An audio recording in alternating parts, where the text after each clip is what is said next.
How's it, Bills Mafia? Lance Nelson, president of Built in Buffalo, to my left. Scott Casson, to my right. Benjamin Shoop. Bills are coming off a very disappointing loss to the Miami Dolphins in Week 10, and here we go with the Tampa Bay Buccaneers coming to Highmark Stadium in Week 11. A lot of talk around blame and stuff like that. We're going to get into maybe some more solution type talk and kind of turn the page. Let's keep moving forward here and get moving with the season. It's still fairly young, a little bit over halfway through, and still got time to rock and roll. Sup, Shoop?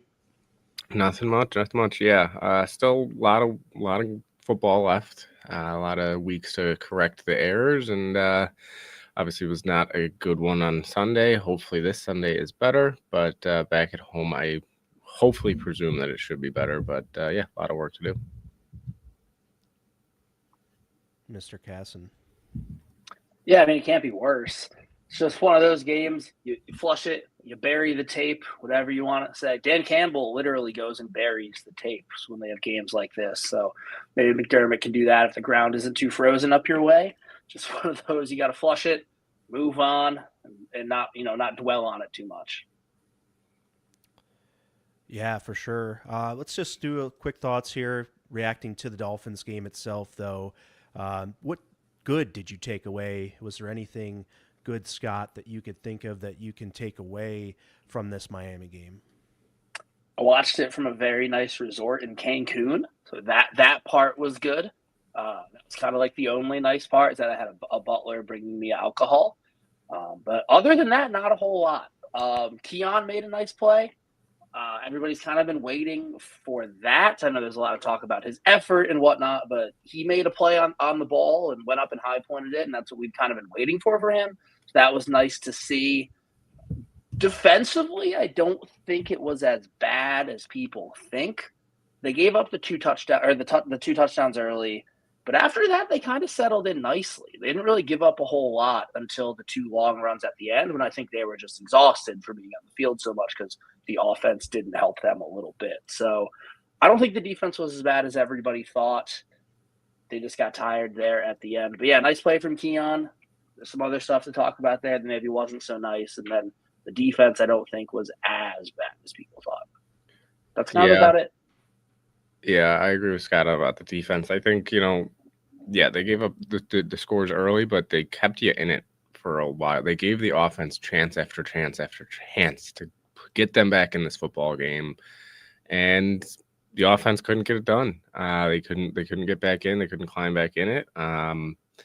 And yeah, I think the defense just mentally and physically were exhausted by the end of it, because again, when you give your offense plenty of chances to get back in the game and they continue to fail you, that can be draining for a defense. And yeah, so that was, I guess, the only good part that I kind of came away was that the defense usually, hey, the offense is keeping you in it and the defense can't get a stop. And it was the kind of the opposite, where the defense was giving you plenty of chances to get back into this, and the offense could not do anything. And even when they did do something, they would turn the ball right back over by the end of the drive. So it was a frustrating game all around. Even when you thought, oh, here comes the push, they're going to get right back into this now, you'd have a turnover or something would happen, or a penalty that you're just like, okay, it's over. So overall, just not too much really good to take away, if anything. And I'd hope that the film week this past week for the Bills was one that coaches were getting on players and saying, this can't happen. This is not the way we play, and they clean it up. But yeah, it was a pretty ugly one. Yeah, you got to see some defensive linemen in some different spots here. Joey Bosa had to gut out a long game, I think, and then you had Daquan Jones having to kick out to end at times and different stuff like that. I don't know if that's a good thing, though.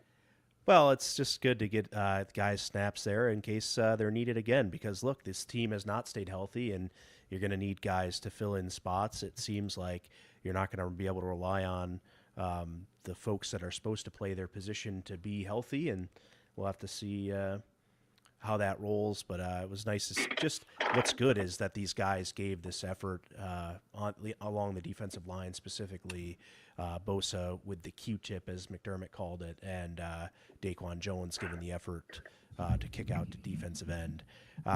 Scratching, pulling at straws here because there's not really much else to say good from a game when you get beat like that on the road against a division opponent, and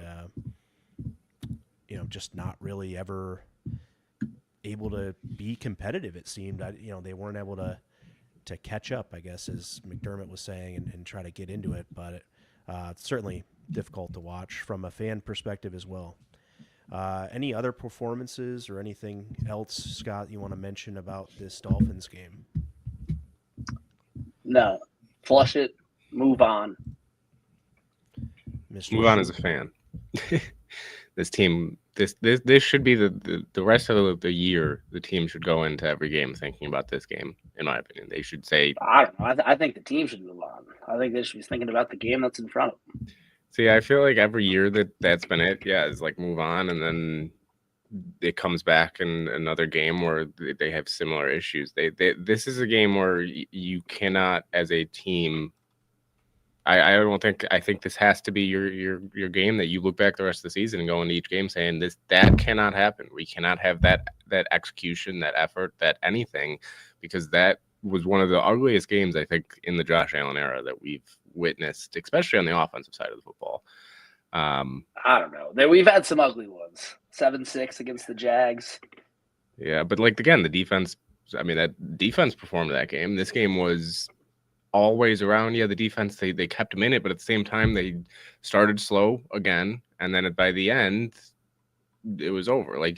They 2 long runs again. So I think that this game needs to be that reminder, because this was the one, I think, even for a lot of fans, it was like, okay, this Miami team is not, it's not like we lost to Miami 3 years ago, right? It's not like this is a Miami team that has been playing good football. This has been a Miami team that they were talking about, oh, how much longer is this going to be the final game for McDaniels? How much longer are they going to have? They were selling at the deadline. They're not winning games at all, and you get handed to them, or get it handed from them, and it was just overall. I think this is a game where, yeah, maybe by the playoffs, forget about it, but for the rest of the season, for the rest of the regular season at least, you need to go into each game thinking that cannot happen again, and we are a significantly better football team than that. It should have been the opposite way around. It should have been a blowout the other way.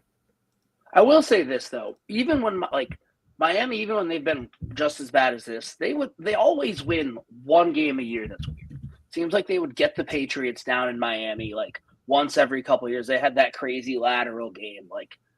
I'm hoping this is just that one that, Miami gets you, and hopefully, yeah, I think just forget about it, move on.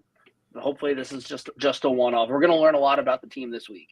That's for sure. I think if they didn't lose to the Dolphins at home in the division, I think that you can also maybe think that the reaction would be different. But since we already lost one at home against Miami or against New England, I think that now makes everything more sensitive to losing another division game.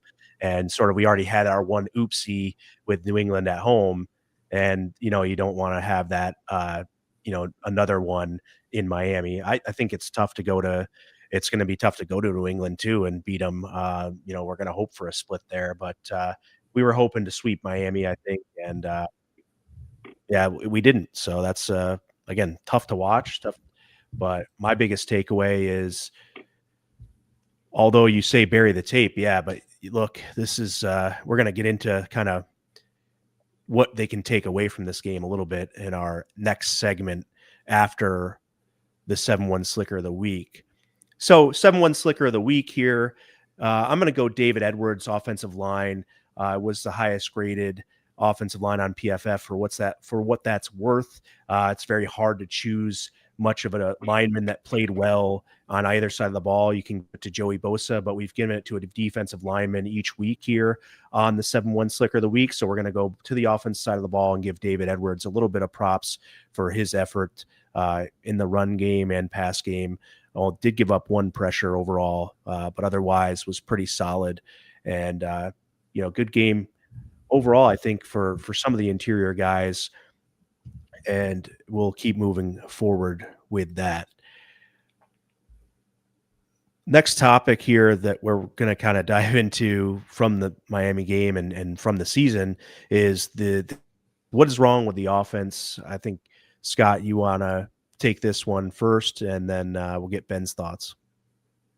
Yeah, I can jump in first. And I think the biggest thing is right now is they're just too predictable.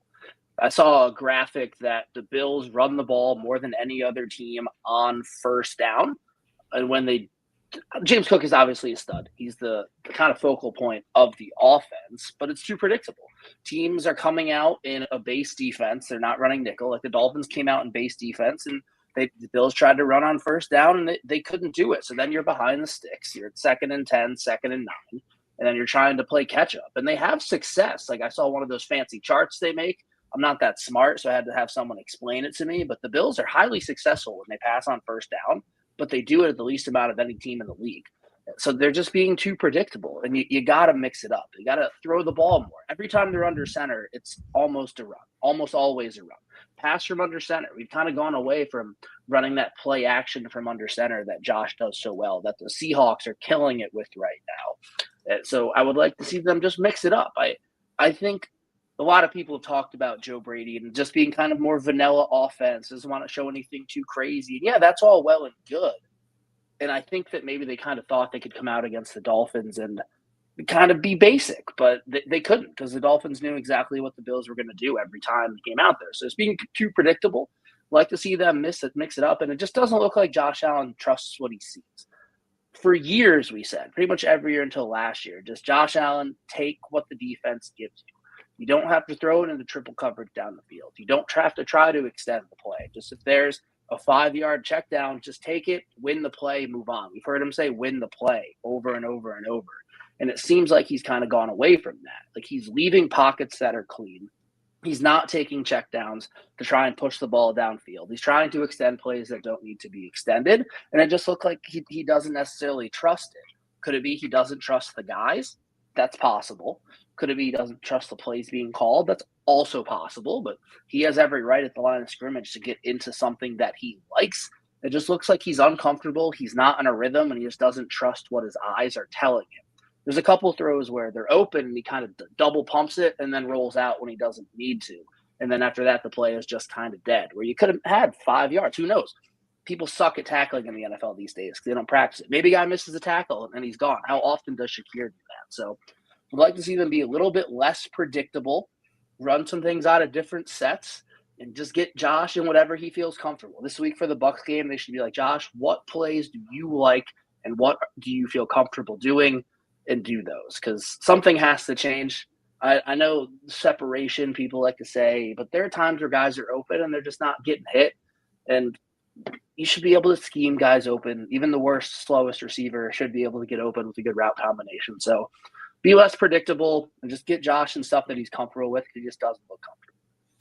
Yeah, I'm going to build off that a little bit, but take it to a different way of like the predictability of everybody's role is their role.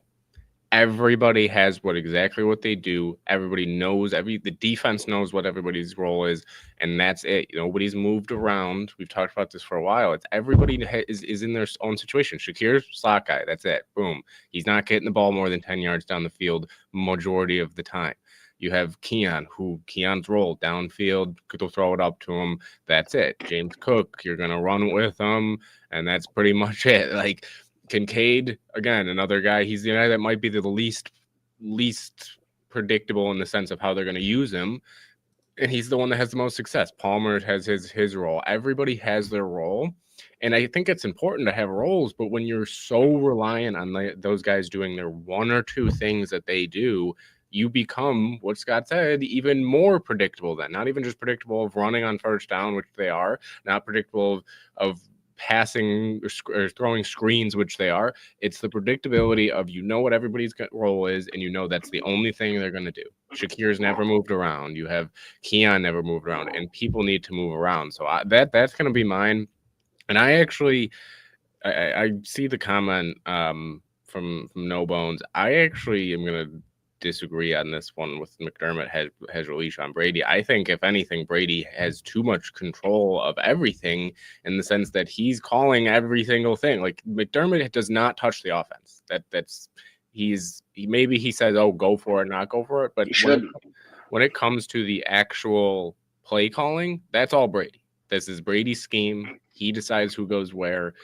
He's the one that is calling every play. McDermott does not touch it. He's handling the defense. He's handling the timeouts, challenges. So I actually think that when it comes to the offense, the only times that McDermott should get blame is if they don't go for it or they go for it or in situations like that. Because Brady, this is his scheme, and that's how it's always been. And I think I do think that it's somebody else in that offensive room needs to kind of have a voice with Brady, whether it's passing game coordinator, whether whoever it is, right? Somebody else needs to say, "Hey, let's try this too." I think it's Josh Allen. Josh Allen needs to take more control of this thing and say, "Hey, that's dude, what I'm saying. Like this isn't really working out here or there. But also in the huddle, like get on." Stevie Johnson kind of has been all over X this week, and he was on Centered on Buffalo with Eric Wood also that dropped today. So if you haven't seen that, check it out. But good insight from him. He said that he and Fitz used to have 3 different routes called in the huddle, and they'd go out and see what the defense was going to do and check to it. So someone's kind of got to step up with Josh and sort of be that, my point was not to take over off of you, Ben, but just the communication and execution of some of these plays has got to improve. I kind of like what Stevie's alluded to so far in that they have capable players here. They don't need a ton of extra things. Now they bring in Hardman, maybe Gabe Davis is getting healthy, and we'll get into that in a little bit, but the people they have produced. And so let's not think that the Bills just don't have any players at all. Could they have better players? Like would adding Jalen Waddle been okay, or whomever, Chris Olave or whoever you wanted, adding that guy, would that have made the team better? No doubt about it. But the Bills still have capable players here, and someone's got to step up. One of the things Stevie mentioned too was communication on the sideline after drives. Josh goes down, sits with the tablet by himself, talking to Brady on the headset. Where's the conversation with some of these receivers? Where's the leadership in the receiver group to say, hey, we've got to go get on the page with our quarterback while the defense is on the field? There's not a lot of that. So this is a whole overturn of, the leadership and the way things are structured within the team on offense. And it's not going well at times, and other times they're just fine. Obviously, anytime you can run the ball successfully, your offense is going to be pretty darn good. So it's easy to see those games where they've done that. But when you can't, you have to go to the players, you have to go to the quarterback if you're a skill player, and have the conversation and have the tough conversations and communicate what you're seeing. And maybe I zigged because I saw this. Next time, throw it here. Or he can say, no, I saw this. You should have broke in or out based upon the defender, and get on the same page. The adjustments in game and the adjustments overall have seemingly been lackluster. So my biggest takeaway is the offense has the capability, and I get that it hasn't looked 100% great, but that's also what the regular season is for. They have to figure out this stuff by week 18 and be playing at their highest level by week 18. That's the goal. And, well, if they don't play well enough, they're not going to get to the playoffs. Well, they're going to get to the playoffs because they're that good. They have Josh Allen. I firmly believe that. You can deny that if you want to. That's fair. But if you want to look at the past, let's look at what they've done in the regular season after November 1st. 40-17, including these 2 games this season after November 1st since 2019. The closest to 500 they've been was 5-4 or or 6-4 in 2021, 5-4 in 19. They're 8-1 in 2020, 7-2 in 22, 6-3 in 2023, 7-2 last year after November 1st.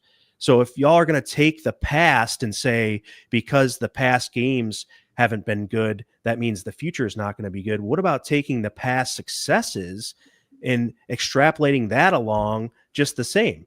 Because the Bills have been successful after November 1st in every season under this regime and with Josh Allen as your starting quarterback. So what's to say, and what makes you think that's going to change? I don't think that's going to change. They're going to be above 500. I think they're going to have very few, maybe 2 or 3 more losses at best.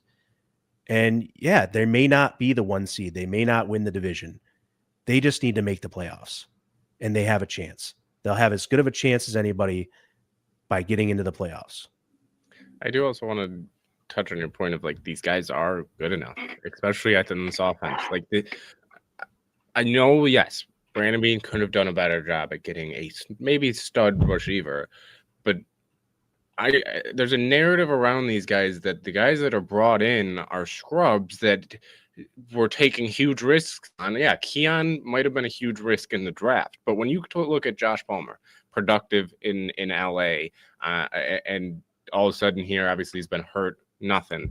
Curtis Samuel has been productive. I saw somebody talk about, Mac Jones should have been kept, not here, not in the chat. I know, and Mac Jones is a huge loss. I do agree, but Mac Hollins was a guy that he only had 400 yards once in his career, about to hit it twice. Curtis Samuel has had over 600 yards 4 times in his career. All of a sudden he gets here and he's the worst player ever, and he's such a bad signing, and he's not productive. He shouldn't have been signed. But he was productive elsewhere with the worst quarterbacks. Elijah Moore averaged 60 receptions the past 2 years in Cleveland, where the quarterbacks have been a revolving door. But you can't get on the same page with the MVP. Like, that's the part to me that it blows my mind, that we bring these guys in who, when they're signed, we say, oh, that's a deal I kind of like, right? Even if it doesn't work out, you can get out of it. But even if it's bad, it shouldn't be that bad. And then they start playing, and Curtis Samuel can't see the field. Even when he's on the field, he can't get open. Elijah Moore, all of a sudden, they're only using him in certain ways, right? It's that's the problem with me is on this offense. Again, everybody has, even Elijah Moore. When has he been used? He's had maybe 2 catches downfield all season. Other than that, it's been a screen or a jet sweep. Like, it's the same stuff with each player. Curtis Samuel does not get the ball more than 5 yards down the field. That's it. If he's on the field, it's not more than 5 yards. So it's bringing in guys that have been productive elsewhere, been able to be good pieces to an offense.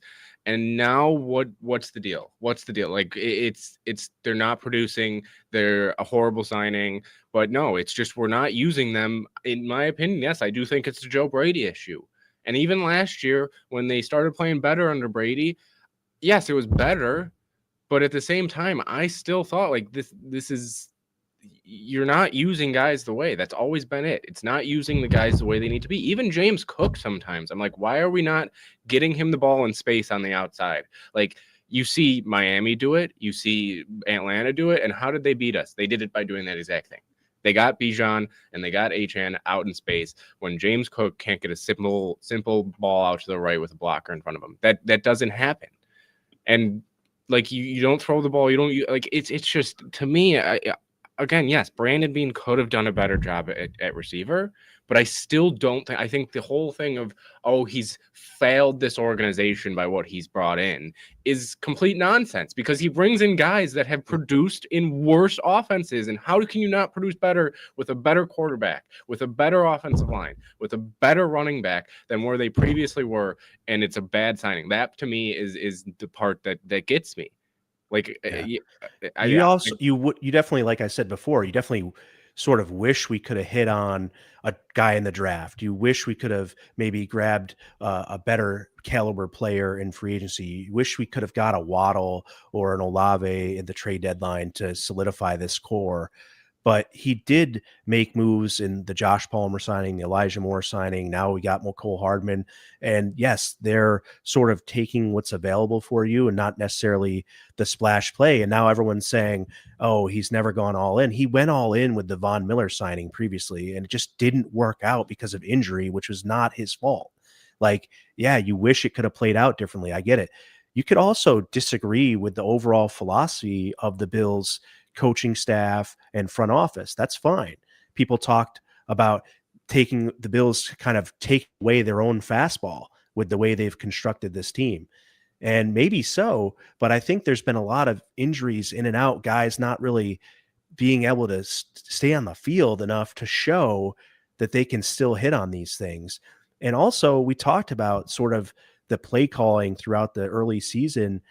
They haven't shown a lot of what they want to get to later in the season. They haven't showed a lot of these vertical routes and things like that, but I don't doubt that that's there. And that's sort of the plan to come later in the season. And you may not like if their plan is to not run those things as much early on and to quote unquote hold them back, but that could be the truth. And you can disagree with it, but this isn't because they can't do anything. They can do a lot of things on offense. They just haven't yet. And it doesn't mean they can't or won't. And I just choose to believe that there's more coming, that these guys are smart enough. Look, these guys are trying to feed their families just as much as you are at your job. They're going to make the adjustments. They're going to make these things happen. They don't necessarily need to right now. You think they need to because you want to win every game by 50. That's just not, it's not necessary to achieve their goal. And it's not possible at some points because the personnel isn't available due to injury. I will say on that. Sorry, Scott, just real quick. I will say on that though, Lance, this is the time they need to. They're showing, if anything, time to go now. Yeah. The thing is, and I get fans. That's why they're worried, is because it's almost like they're going backwards still, and you need to show something. KC was a nice win because the offense looked nice. Yep. But to take that big of a step back against, again, a far inferior team, that's where the worry's coming from. And this team needs to have that feeling of what they felt this Sunday for a while. Yeah. Bill's added McCole hard. Oh, go ahead, buddy. I've been trying to get this point in for 10 minutes. Nice patience, dude. Nice patience. I'm watching Purdue, Alabama. What wins games in the playoffs? Defense. Running the damn football. Running the football, Ben, obviously. Yeah, running the football. Teams that win the Super Bowl can run the football. Look at the Eagles last season. Saquon Barkley. I think if this team can get the passing game to a better point, it can't really get much worse, which they're going to get to a better point. And the receivers that have been out there are probably not the receivers that are going to be out there down the stretch. They brought in Harden, which we're going to talk about. He's not a world beater by any means, but he can help. I think Gabe Davis is going to play a role on this team down the end of the season. They're tinkering with lineups, and they're going to find the right one. And when they get to the playoffs, every team can pass the ball in the playoffs. It's the teams that can run the ball and can control the clock and shorten the games and keep the other team's best quarterbacks off the field that go on and win Super Bowls. And I think that's kind of how they were trying to build this team.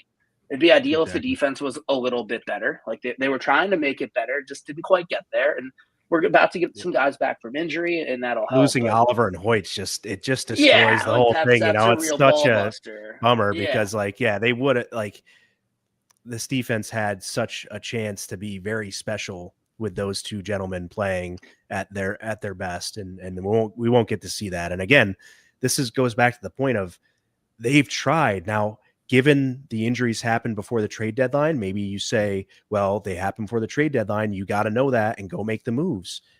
And I know it's not good enough to just have tried, and Brandon Beane failed. And I'm not taking that away from anybody. He failed at adding at the trade deadline something that he could have or should have. No doubt. But this team still's got they still have what they need from a core to be able to go do what they need to do. And I just think that because they haven't done some of these things that you want to see doesn't mean they can't or won't, in my opinion. I'm going to choose to enjoy it and have a positive attitude about it, because what's the point in watching this game that we love and that we're passionate about with the negative attitude just doesn't make any sense. Maybe to protect yourself from being hurt, but you're still going to get hurt either way if the Bills don't win the Super Bowl. So it's just like, you might as well just enjoy it and have the positive attitude throughout the season, which I choose to have. And that's just how I approach it. One other thing I was going to say before we move on to the Hardman and Fox has escaped me. So I guess we'll just move on there. Sorry. The Gabe Davis and McCole Hardman point that you brought up, Scott, like, I think that finding that right lineup does also help that communication and execution point that I brought up before, because these guys have been at the highest level, right? Gabe's been in big games and has succeeded with Josh Allen himself. And then McCole Hardman, obviously we know his pedigree with the Super Bowls he's won with the Chiefs. So that is one of the bigger things that they can instill in this wide receiver room, if nothing else, is that communication to try to elevate the execution. So I'm excited for those two guys to try to enter the lineup just for that reason, if nothing else. And think about it this way. Like, what if, and this could happen, but what if Gabe Davis has had all of Keon's snaps so far this year? It doesn't look like Josh and Keon are on the same page. It took him 19 tries to try to hit a slant off of a run play. This past weekend, Josh throws the ball outside, Keon breaks inside, and it probably could have been a touchdown if they were on the same page. Like, it just doesn't look like they're there. And I don't know if they're going to be.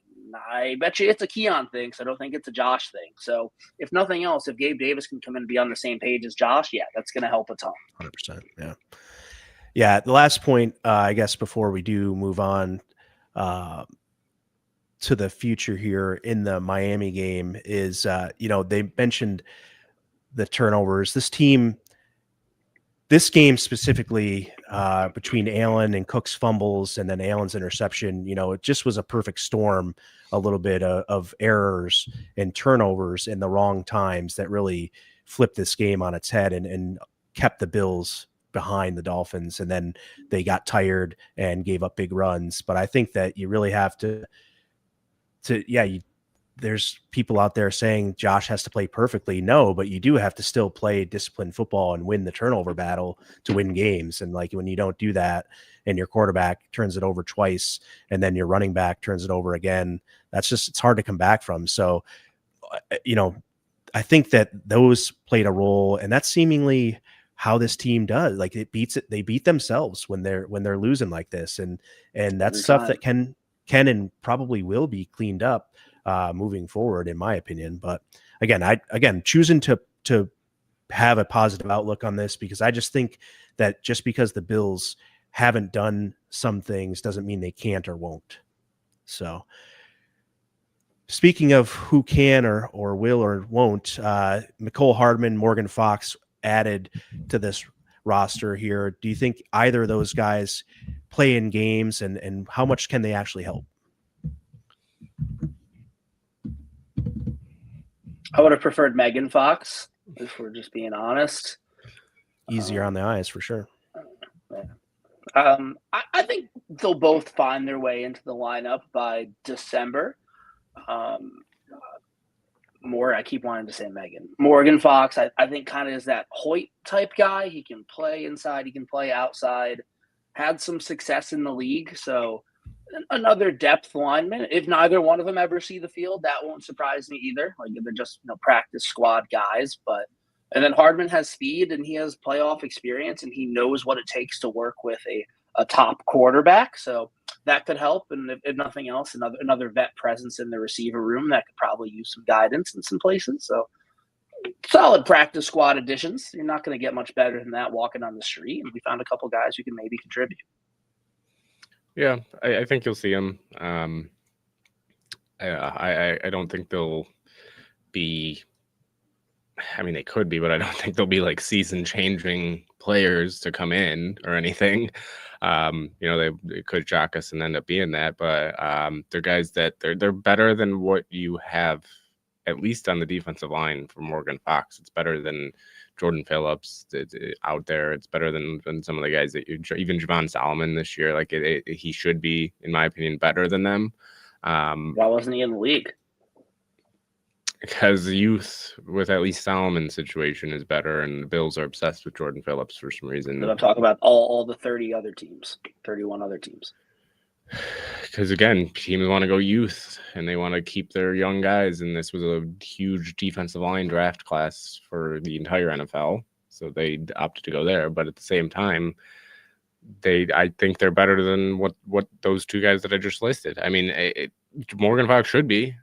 Jordan Phillips, that's the one guy that I can't get over being on this roster still. I understand gets the I don't crowd think he's pumped, been that bad.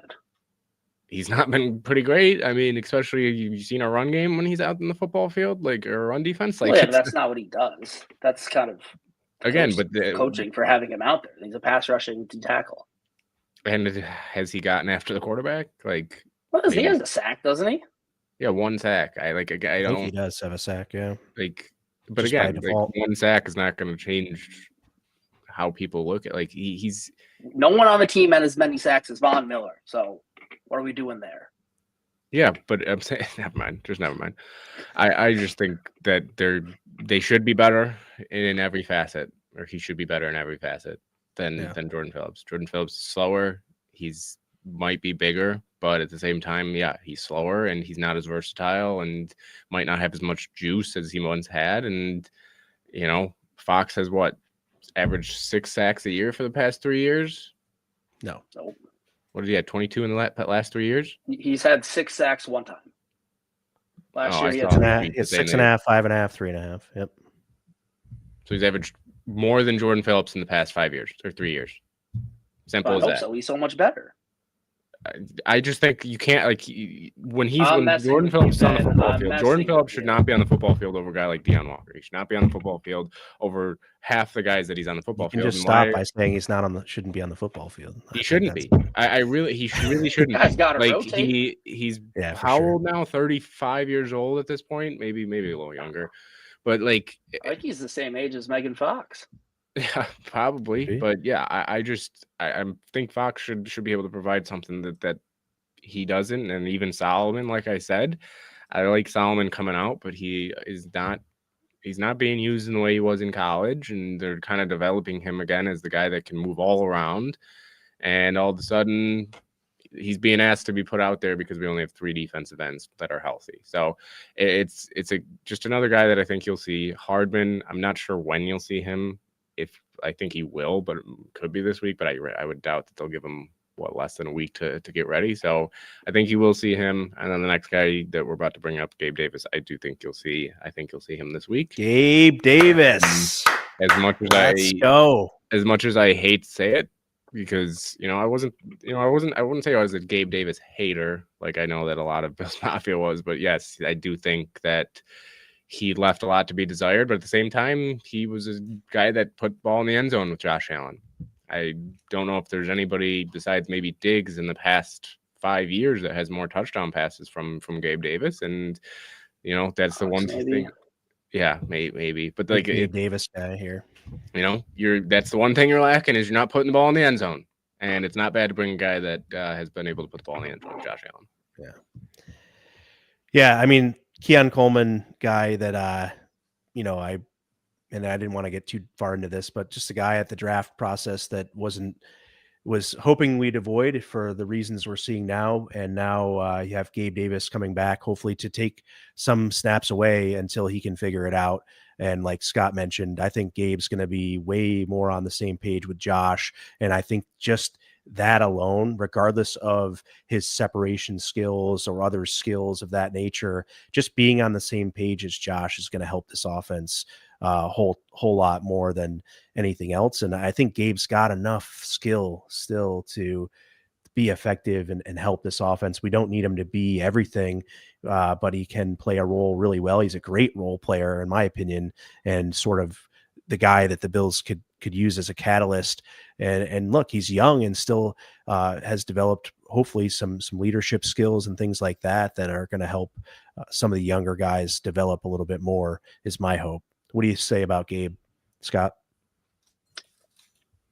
It can't be any worse than what they've been showing now. But again, who knows how Joe Brady is going to use him, because when Brady took over in 2023, I think it was like 6 or 7 games, and he had 2 huge games. He had the one against the Eagles, and then he had the one against the Chargers, where they were both like 100-yard games. And other than that, I don't know if he had any catches in any other games, but that's what Gabe Davis. He also can disappear, but he's going to be on the same page, which is going to be huge. And he's just a season away from being a number 2 receiver on a Super Bowl contending team. So he can't have lost that much. And he just got a big contract. So like teams out there seem to like him. He's not that old. What's he, 26? Like 26, people act yep. like he's this old head who's still old and slow. Like biologically speaking, he is in his prime. So I think he's going to help because Josh is going to be comfortable.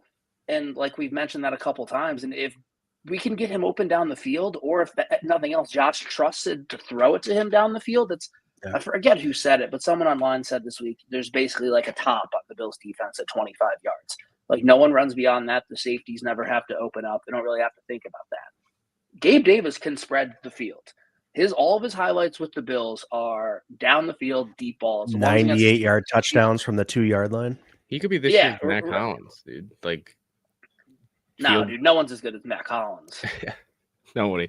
But no, I think he could be this year's Matt Collins. Yeah, he's going to run block. He's going to talk some shit the way Matt Collins did. Like, if nothing else, he'll at least maybe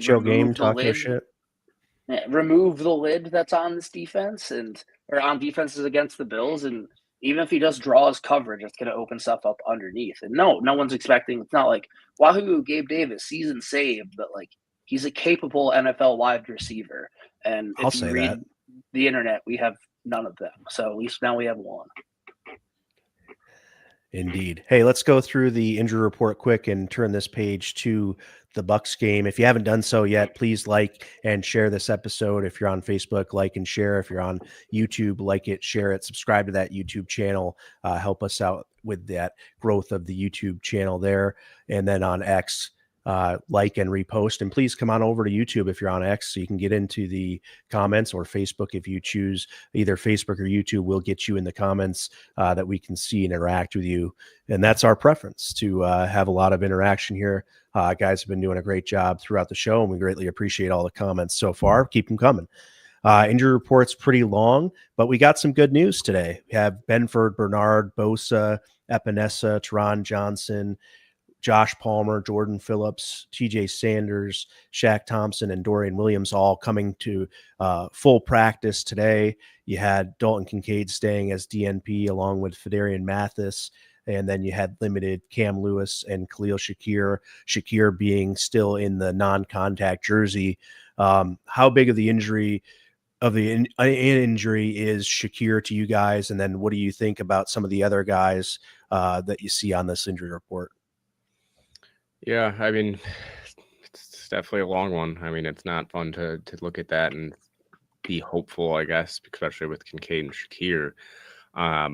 I mean, both of them are pretty big losses. I think Kincaid personally is a bigger one than Shakir when it comes to the offense, just because he's been so good this year. Like, I think that's one thing people always talk about, missing on first round picks, that you hit on Kincaid. Like, last year Josh Allen missed him a lot. Kincaid this year has been unbelievable. I believe he's number 1 in routes, yards per route run for receivers or for tight ends.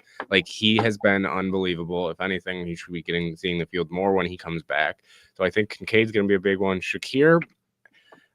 think Shakir is definitely a loss, but at the same time, you have so many guys that can do similar things to him. Maybe not to the level he can do it, but you have so many guys that can do what he is doing. So I just think that at the end of the day, it's going to be tough for this offense to overcome either of them. But it's good to see that some guys are getting healthier, and that's another thing I think that can help teams, is seeing guys get back on the field and seeing guys get healthier and getting back there. I mean, next man up. It's the NFL. Guys get hurt.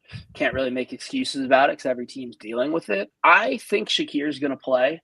He seems to be that kind of guy who will always try his best to play. And knowing Kincaid is out, I think he's going to try to play. It's a big loss, but they still have James Cook, they still have Josh Allen. Maybe they'll have Gabe Davis, all pro Gabe Davis, like we've been talking him up for the last hour.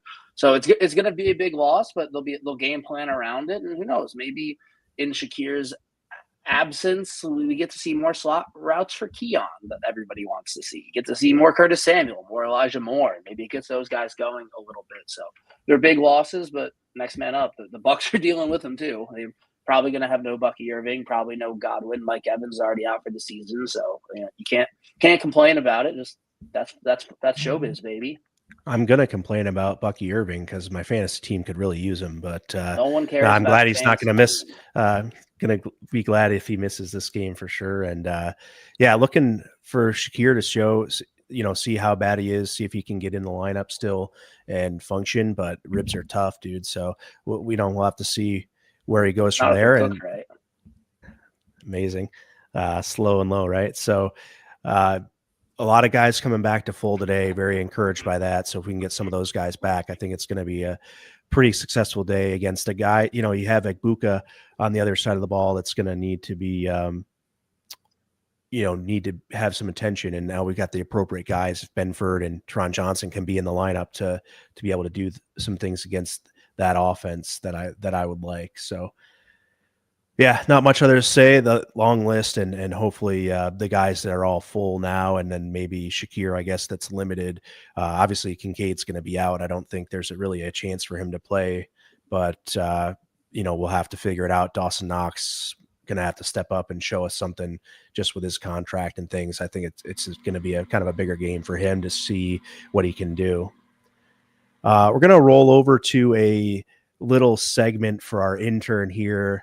And give him a little shot at the big top here. So Rob's rants coming in. Rob Lamka, get after it, brother. What do you have for us this week? And go ahead and cook. Do you guys hear me right now? Just want to make sure. No, we can't hear you. Speak up. Just kidding. Oh, okay. I got worried because my mic was connecting to my phone for some reason. I know you guys were talking about the offense a little bit today. And I know a lot of people are worried about the offense, and you guys were going into the Gabe acquisition and him probably playing this week. That's what it sounds like. Gabe said he's good to go this week. But I really took a look, because Scott and I were going at it yesterday about the offense, and I really wanted to take it back and look and see because we have our standard. We have Josh Allen. We want to be at the top of the league all the time. We want to score 40 a week. We want it to be like 2020, 2021 all over again, where you're just destroying teams on offense. And I'm really looking at like league average, everything like that. And honestly, like a lot of the important metrics, we're still towards the top of the league. And I know that's crazy to say after the performance that we just had, but we're still tops the league in third down conversion rate, fourth down conversion rate, and even red zone efficiency, which is awesome.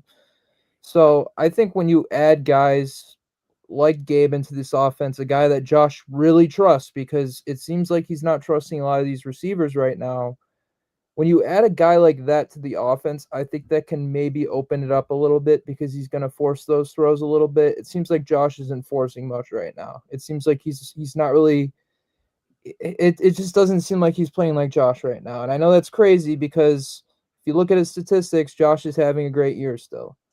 So I don't know if you guys agree with that or not, but that's what I had to say on it. So good stuff, brother. Yeah, I mean, look, if Josh was playing like Josh, we wouldn't have lost to Miami, I think. But there's a lot that goes into that. I think that, listening to guys like Stevie Johnson on X and then on podcasts, listening to Bruce Nolan on the Bruce Exclusive and things, just like this team has pieces around this. Just because they haven't done something doesn't mean they won't. And I know I've said that 1,000 times already this show, but that's just my belief. If you want to look at all the past negatives, look at all the past positives. Very good record after November 1st for this team, with this coaching staff, with many different roster constructions, and there's no reason they can't do it again with this roster. Yeah. All right. No. Thank you, Robbie. We're going to go back on to the Bucs here, and we'll check in with you later, brother. offensive preview for Bills versus Buccaneers. Scott, you want to take us away with your offensive keys to the game? Yeah, I can go with the first one there. I think they have to get off to a good start. If they go 3-and-out in the first drive, or maybe don't have any points at the end of the first quarter, I think it can really be tough for them mentally and can kind of sink them a little bit. So I would like to see them get off to a hot start. Like, even if we lose the toss, maybe take the ball first. Or if we win the toss, take the ball first, go down and score. Look what it did for us in the Chiefs game. We went up 7-0 and never looked back. I know analytics say defer, but, vibes sometimes say something different. So I think they got to get off to a hot start. Now, we just got to see Josh take what's there and do it, makes him feel comfortable, because he didn't look comfortable against the Dolphins. And outside of the Chiefs game, the second half of the Ravens game, he hasn't really looked comfortable all year. So get him where he's comfortable, get him, doing where he knows and what he trusts, and obviously run the ball and all that. But we got to get Josh comfortable, because we're not going to go to where this team wants to go with this version of Josh Allen. Yeah, I think we got to get Josh to take what's there, as you alluded to on the outline here, for sure. I think that's, again, the execution and that communication. I hope if Gabe's in the lineup, or just with the addition of McCole Hardman as well, that the message can be this week, getting guys on the same page. And then also, look, like I said before, these guys are feeding their families too. This is their job. Joe Brady's going to make adjustments. Joe Brady's going to figure this out. I just don't think that it's something he cannot do. And I'm not sure why it hasn't happened yet. Now, look, like I said, last game, there was 3 turnovers that weren't planned. That's hard to come back from, just plain and simple. So I think that Joe Brady shows you a little bit more this week, and hopefully can reinvigorate the Bills fans here and show that, hey, we're not dead yet. 6-3 and plenty, hopefully 7-3 after this week, and plenty of life to go. You got to take care of the football. I mean, both of your losses to division rivals is a lot of the reason because you couldn't take care of the football. Like, that's the thing we didn't see last year, right? We didn't see the turnovers last year. They were taking care of the football, even when the offense maybe was kind of moving iffy. They weren't just giving it right back to the opponent, right? You got to take care of the football, and it seems like the simplest thing, because that's probably what every team, every coach yells at their team, is you can't win without the football, without taking care of the football. And even this past week against Miami, just when you thought, oh, they're getting it going, they're in the red zone, Josh throws a pick. Oh, their drive's really starting to move, James Cook fumbles. Like, it's completely kills you. It's bad as it's worse than having a penalty. Like, it is. Penalties are a killer too, but you got to take care of the football, man. And that's the one thing I want to see with this team is I don't want to see a turnover this weekend. Like, I don't want to see a fumble. I don't want to see Josh throw it into double coverage. Unless it's the pastry, the turnovers are pretty tasty. Yeah, I mean, the only time I'm pretty fine with turnover this weekend is if Josh throws a prayer on third down and it's not going to really do anything. Like, it's not like that. You saw Tua do it. Both of Tua's. Yeah, Tua literally did it. Like, and those are the only turnovers that, Josh, we screamed at it for years that, yeah, those ones are fine. We screamed about it for years that, hey, yeah, Josh still needed to clean up turnovers, but those ones never bothered people. And now it's just, you got to take care of the football. Yeah, another thing I would like to see, and this is what the Seahawks are having a ton of success with. The Seahawks and the Bills offense, really aren't that different. Just they've been going a lot more play action. They both like to go 21 and even 31 personnel. I don't know if there'll be a lot of 31 this week if Kincaid doesn't play, but probably 21 personnel. But what the Seahawks like to do, and I think the Bills should do more of, is get in that 21 or 31 personnel, and then the defense is going to adjust, put linebackers on the field, and then take shots. I know Brady has drawn a couple of those up. They just haven't hit, but I would like to see them get the defense, because the Bills, their tight ends can be pass catchers. When Kincaid's out there, I know he's not your prototypical tight end, but he can run downfield routes. Like, we have speed guys who can get open over the top, like Elijah Moore, like Curtis Samuel, hell, even Khalil Shakir. I know that's not what he's best at, but he can go down the field. So Would like to see them maybe be a bit more creative, like I was talking earlier with the predictability. So get in formations and then do different stuff on it. I was listening to Greg Olson today. He made a really good point that things are like changing away from, like what you do out of certain formations. It's almost like you don't try to trick teams with the same formation and then run something different. You try to trick teams by coming out in a certain formation, like a 21 or a 31 personnel, and then do the exact opposite of what you would think. So I would like to see them try to do that because it's really working in Seattle. Darnold's having an MVP type season.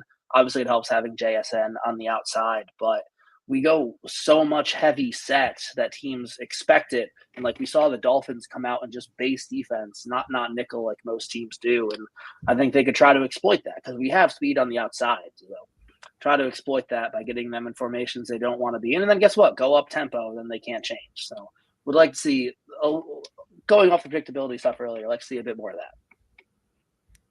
Yeah, just to follow up too on what we talked about earlier on what's wrong with the offense. Let's see them fix some of the things like sideline communication. Let's see some guys going up to Josh Allen on the sideline, talking, figuring it out. And just the coaching staff has got to force the issue with that. If the players aren't going to take it upon themselves to do something like that, the coaches got to figure out how to get these guys together and get on the same page. I mean, I think the turnovers are going to be the big thing. Keep it clean. Turnovers and penalties are always going to be a talking point whenever you're looking at keys to winning a game, but it's so exaggerated here because what the Bills have been doing, every little mistake gets magnified in this offense, and I think they can't afford it. So, all right, are we good with the offense? Ben, do you want to start us off on the defense?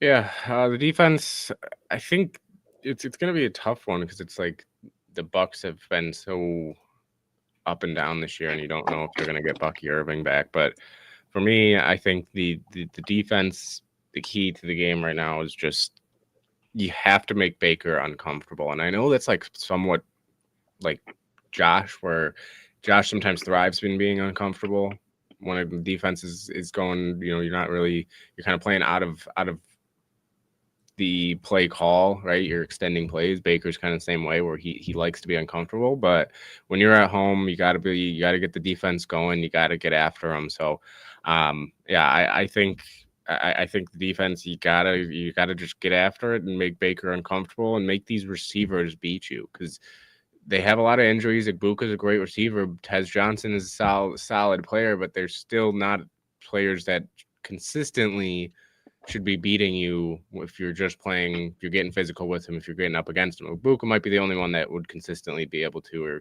or more consistently be able to.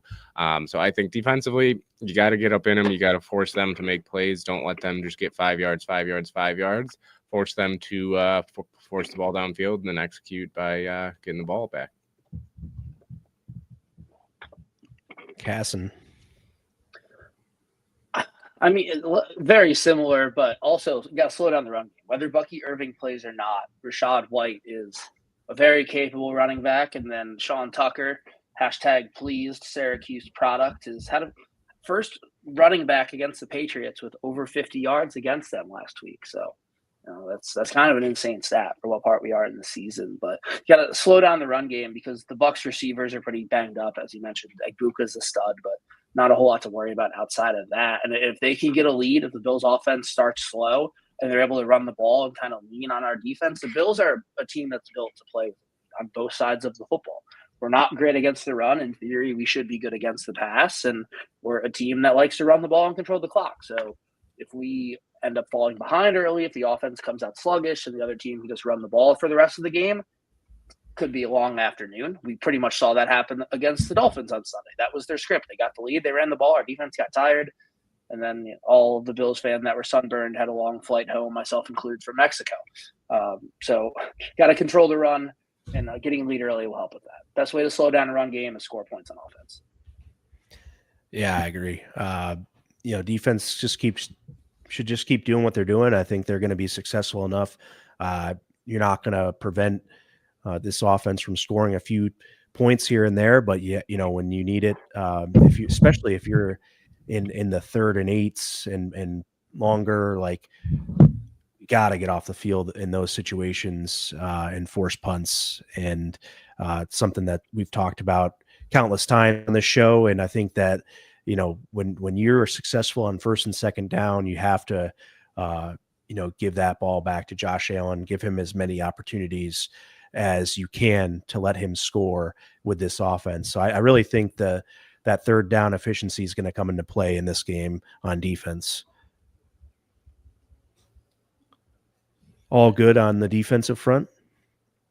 Yep. Play defense, All right. please. Yes.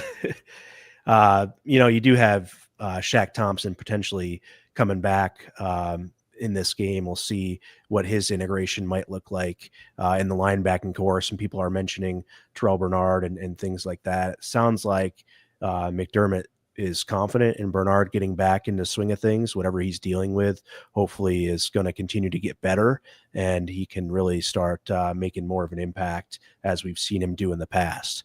Fantasy players for this week. Scott, let's see your fantasy start and sit this week. Starting college basketball. People tend to forget that it starts this early. Got some awesome games tonight and this weekend.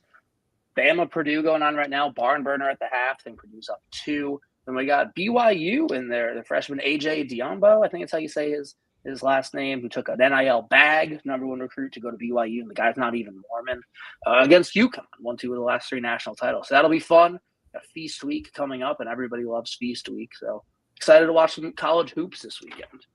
Yeah, big Syracuse Orange supporter here, so I'm looking forward to seeing Siena supporter, 2-1.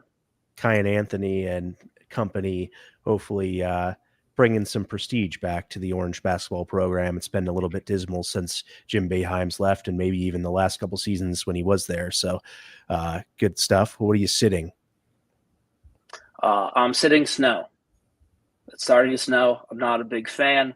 One of the reasons, I love skiing. It's the only reason I'm a fan. One of the reasons I moved south, and it got cold here this week. I had to turn on my heat. So sit in the snow. Yeah.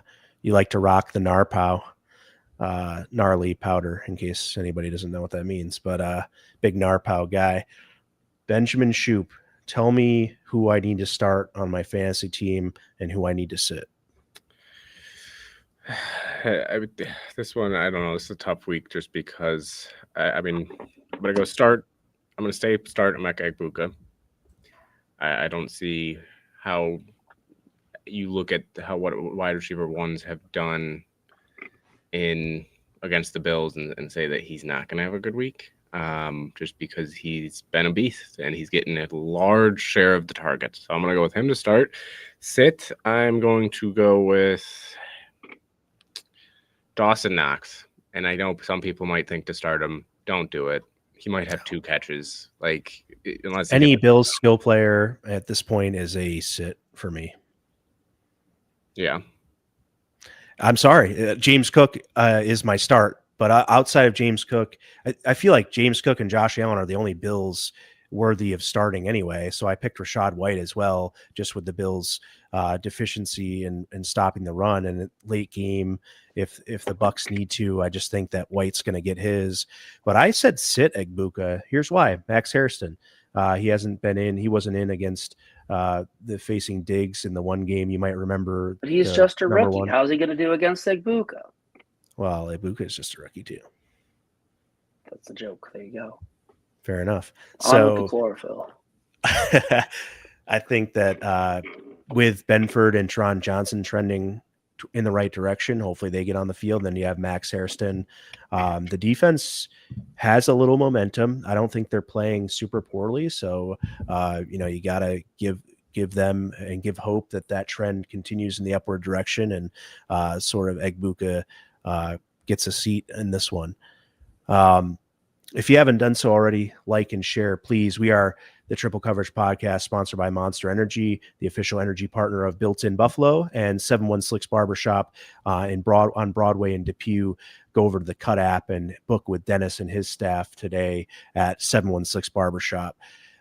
Game prediction time. If you have game predictions, drop them in the comments now. Love to hear what you guys think this game is going to look like. And if you've been listening on audio, we appreciate that. Obviously, you cannot comment your game prediction, but shout it at whatever device you're listening on, and I'm sure we'll hear you. So, game prediction, Ben Shoop, what do you got?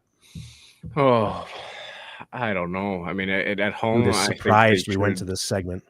I think they should win just because they're at home. So I'm going to go with a close, like 27-21 win.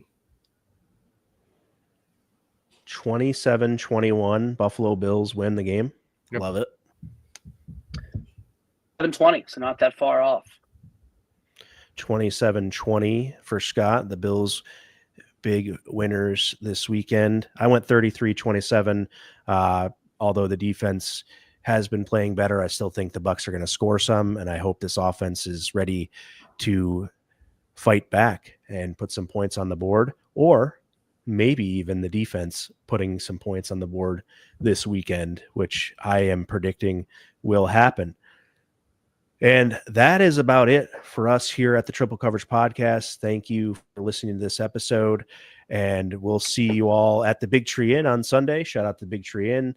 We'll be over near the 97 Rock Tailgate with Monster Energy drinks and good times, and also near the Water Buffalo Club 716 as well. So don't know if I have any beer for this weekend, but we will occasionally have some Southern Tier to hand out to those folks who can and are eligible to indulge. So with that said, let's go get this W. Go Bills. Go Bills. Go Bills.